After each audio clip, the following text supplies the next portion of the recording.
We're going to be installing a big power adder, and here it is. I can't wait to take this thing down the track, and yeah, I said it, I'm going to be taking this thing down the track. Hey guys, welcome to this episode of Hot Lap, and today we're out here in the shop with our 2014 GT Mustang. Now, back when I first started on the video team, we did a little competition called Project Coyote versus Project Grab or Boost, where two teams of AmericanMuscle employees built cars to race head-to-head, and it was actually one of my first on-camera projects. This car right here is Project Coyote, and for the last few years, she's just been sitting around being a low-key fleet car.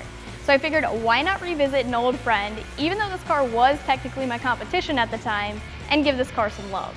As this car sits right now, it is completely stock except for a set of pipes along tube headers. Now this is a great starting place for me, and I'm actually happy that she's not really working with much right now because I'm gonna fix that. This car made 414 horsepower and 395 foot-pounds of torque on the dyno, and it ran a best of an 11.97 at almost 115 miles an hour before it broke an axle racing Project Grab or Boost. Then it broke another axle again when we had a rematch at our car show. I don't really feel like this is a justified ending for this car since the Coyotes have so much potential as power plants. If you guys don't know me, I'll tell you right now that I'm a big fan of forced induction, and I love big power adders, so you can see where I'm going with this. One last thing I want to say before we get into tearing this car down is to make sure you guys subscribe to our YouTube channel. We've got tons more badass videos like this one and other cool builds, races, and of course, what's a Mustang channel without burnouts? And with that being said, let's get to tearing this thing down.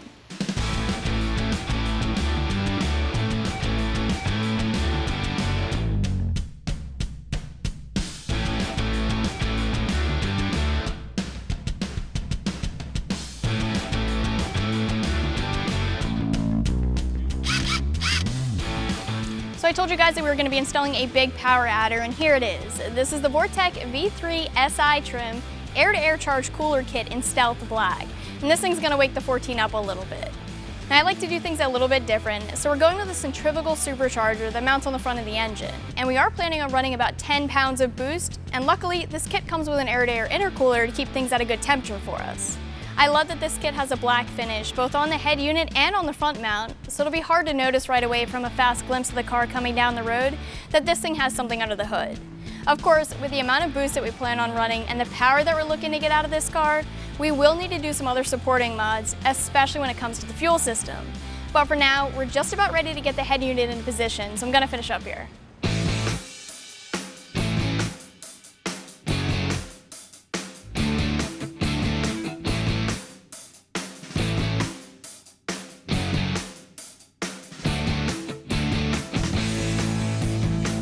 So we're at the point now where we're installing the front mount intercooler on the car, and like I said earlier, we're going to be running about 10 pounds of boost, so it'll be nice to have this thing on the car. When we first opened up the kit, I was really happy to see this because it does have a really big core, so it's going to keep our intake air temps down nicely. I personally tend to lean towards a setup like this because it's clean, it's effective, and it's very lightweight. Not to mention, who doesn't like to see a front mount hanging in the front end of a Mustang anyway?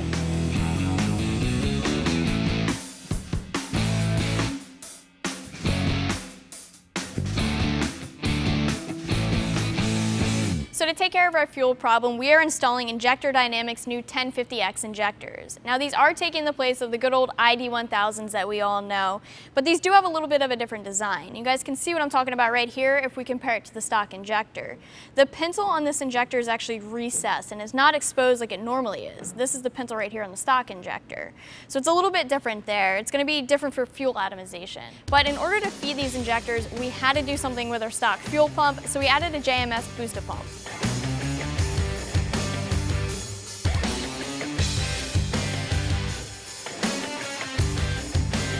Alright guys, so that's going to wrap up our install. We're about ready for our initial startup. We're going to work out any kinks that we might have with this thing, and then we're going to get right to the dyno and start our tuning.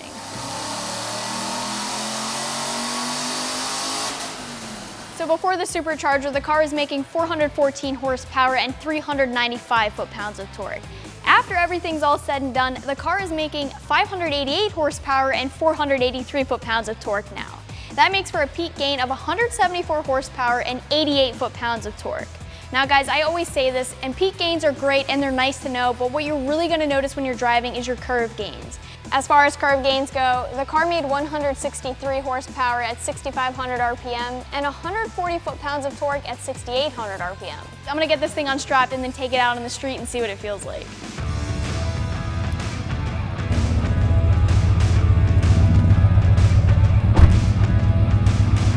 Safety first.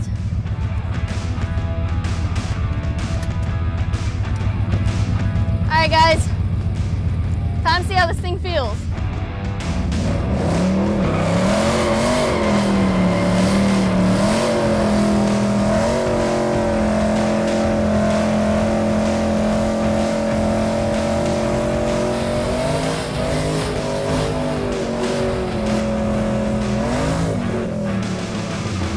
I gotta say, guys, this thing obviously, I mean, I'm sure you can guess, it feels totally and completely different than it ever has before. We've definitely given this thing a complete makeover, I'd say.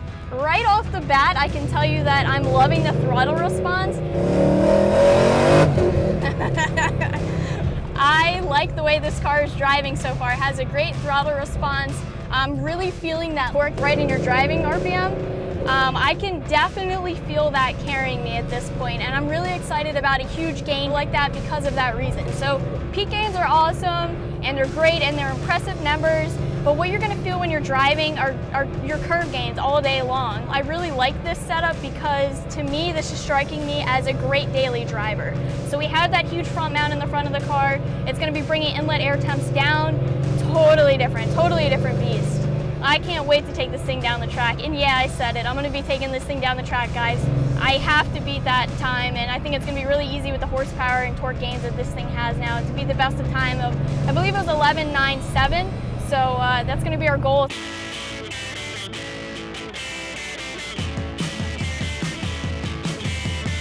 So this thing felt great on the street. We have it here now at Maple Grove Raceway. I'm gonna shake this thing down on the track. I'm gonna get a couple passes under my belt before I really try to go ham with this thing.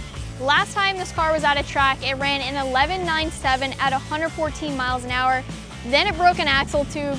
So hopefully we don't have any of that problem here today, and hopefully I can beat that 11.97. But I'm about ready to get in the car and get this thing down the track.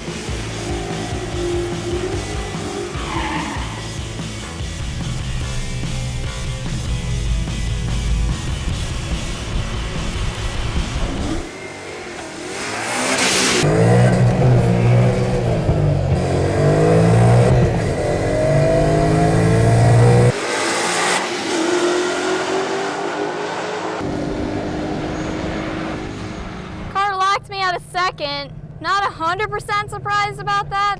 I'm not sure where the rev limiter is on this car, so I'm just trying to feel it out, you know?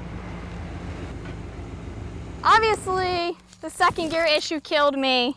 I felt like it left really well. It seemed like it squatted. There's no wheel hop. Car left straight. I just, you know, had issues with second gear. So that's really what killed me there. Next time will be better.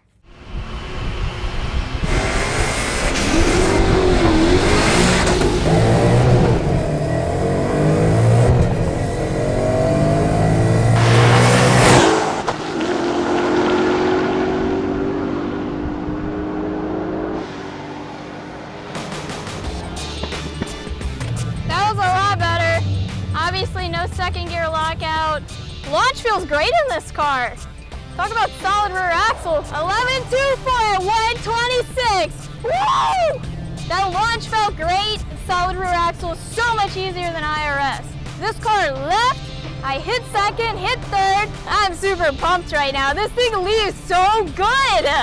You guys want to see my happy smile? I never smile on camera. This is my happy smile. Oh!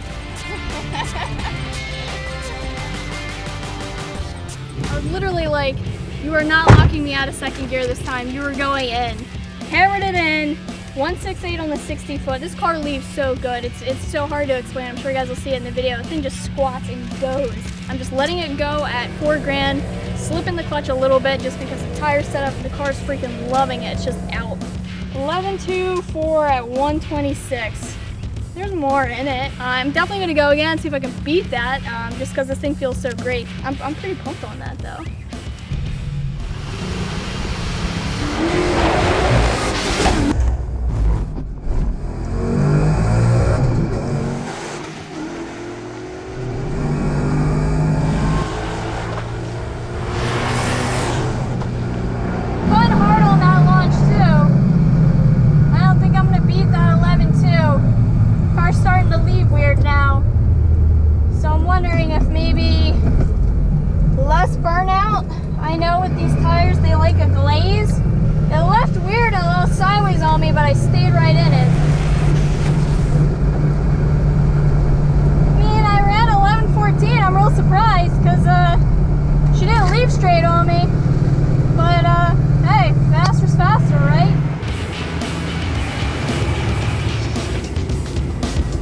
right, so to be honest with you guys, I am pretty surprised that I beat that 11.2 time with how the car left. On that 11.2 time, the car left completely straight and it felt great. I ran an 11.1 at 127, so I picked up a mile an hour. I dropped in my 60 foot, which was actually my goal. I wasn't in love with how the car left though. Something a little funny in the rear. It shifted on me, so I'm surprised that I got an 11.1, that I bettered that 11.2 time, because I thought for sure I did, and the car's like right on the verge of spinning on me. I'm super pumped that we dropped in that 60 foot. The mile an hour is telling me that this car, under perfect conditions, should be a high 10-second car. So honestly, I think this is pretty respectable. I'm pretty pumped. Ideally, at the end of the day though, we'd have a high 10-second time slip. I'm not giving up yet. I'm gonna see if I can even better this run.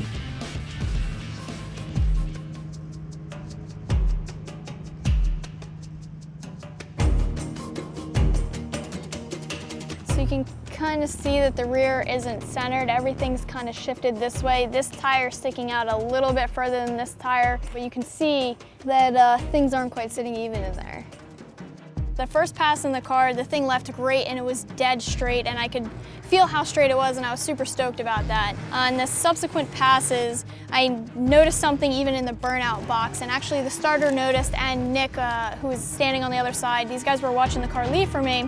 The starter's looking at it because he thought he saw something weird in this right rear wheel, and so I definitely felt it. I feel it in the top end, the car starts to shimmy on me, and that last run, I felt it big time. That's why I was so surprised that I even bested the 11.2, because I felt the way the car left. I can feel the rear shifting. Everything looks like it's kind of shifted over to the left. I think I'm gonna call it today. I mean, my mile an hour tells me that this should be a high 10-second car. I'm pretty stoked with an 11.1 at 127. So I know the car's got more in it. So this probably isn't it for this car, but right now I don't really want to take any more chances with it, especially since we all see and I can feel that something's up with it. So guys, I think I'm gonna pack it up for today, but overall, I'm really happy with the way this car turned out. I'm pretty happy with the way things went today. If you wanna see more cool videos like this one, and make sure you subscribe to our YouTube channel, American Muscle Videos. And for all things Mustang, keep it right here at AmericanMuscle.com.